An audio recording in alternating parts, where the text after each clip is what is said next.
Kegiatan pelatihan Laundry Business Development Blueprint, LBDB, oleh Supermarket Laundry Makassar berlangsung sukses di Max One Hotel Makassar. Pelatihan ini menghadirkan mentor bisnis nasional Haidir Halik yang membimbing peserta menyusun blueprint bisnis laundry dari awal hingga siap ekspansi. Materi pelatihan mencakup strategi memilih lokasi, riset pasar, audit kompetitor, perhitungan investasi, hingga target omzet dan profit.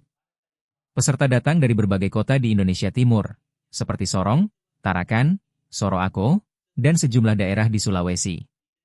Keberagaman latar belakang memperkaya diskusi serta studi kasus yang dibahas selama pelatihan.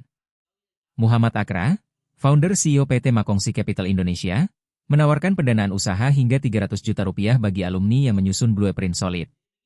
Modal bukan lagi alasan untuk tidak memulai atau mengembangkan bisnis, ujar Muhammad Akra dalam sambutannya.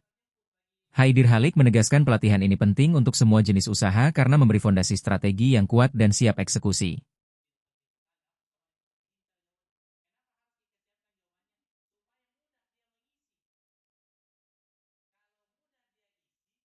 Download Tribun X sekarang, menghadirkan lokal menjadi Indonesia.